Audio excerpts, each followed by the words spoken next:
My name is Shaun, and my very first symptom was a tingling in my shoulder blades on Christmas Eve 2021. I've never smoked. I was diagnosed, initially I was told that I had cancer in December 2021, and then the lung cancer diagnosis followed in January 2022. I had quite a convoluted spectrum of symptoms.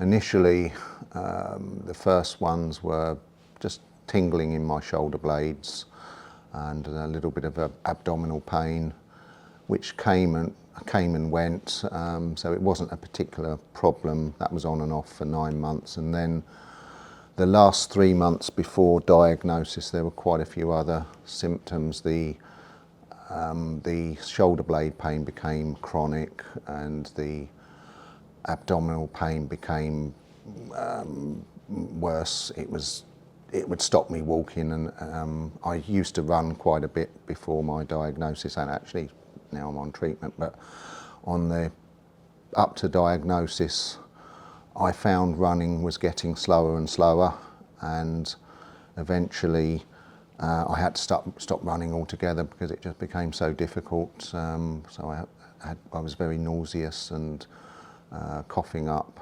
fluid, phlegm, and then I had quite a few other symptoms as well. I started to experience weight loss towards the end. I had some, my handwriting started to deteriorate, so I was having trouble sleeping.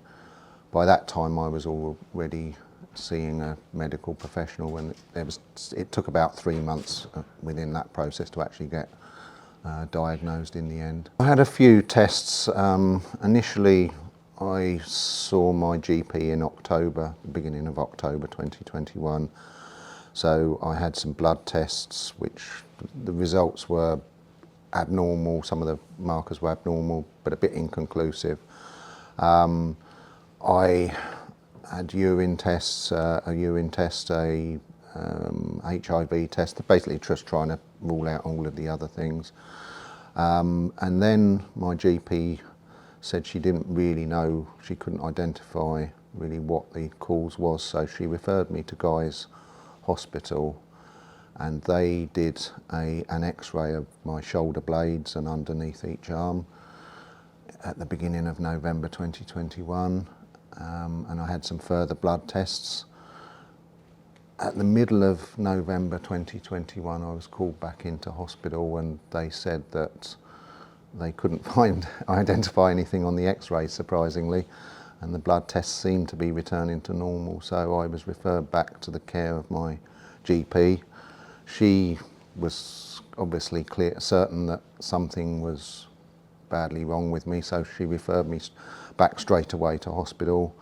They scheduled an ultrasound of my abdomen at the beginning of, or I don't know, around the 10th of December 2021, and that obviously picked up some metastases in my liver.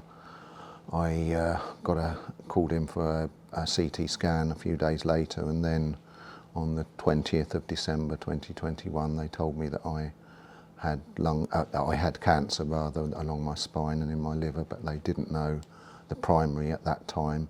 So they took some fluid from my supraclavicular lymph node, which is just below your chin, just to the sort of on your shoulder, towards below your chin, and analysed that.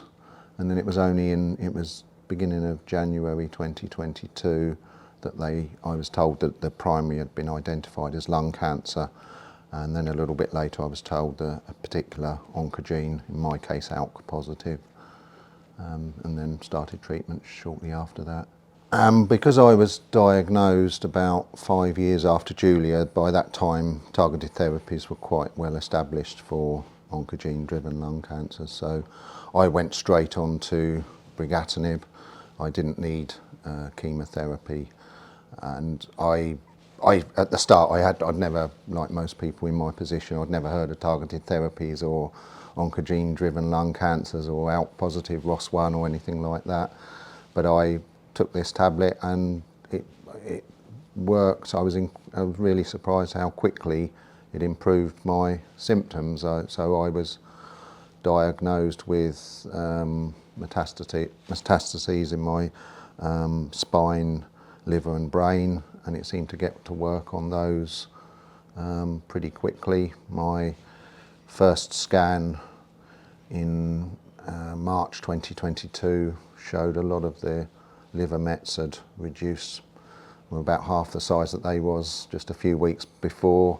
It took a little bit longer for the brain mets to really show significant reduction. That was the next scan in June 2022. But in terms of the side effects, really minimal. I was just amazed that this sort of thing existed.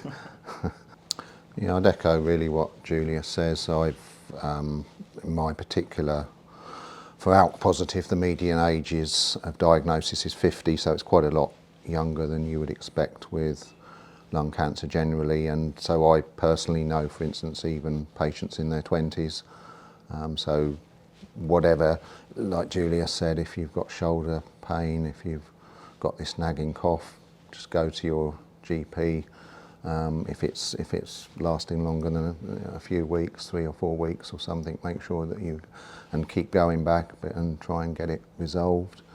Usually, hopefully in most cases, it would just be a chest infection or something, or some musculoskeletal issue. But if that doesn't resolve it, make sure that you keep going back and trying to get an answer for it.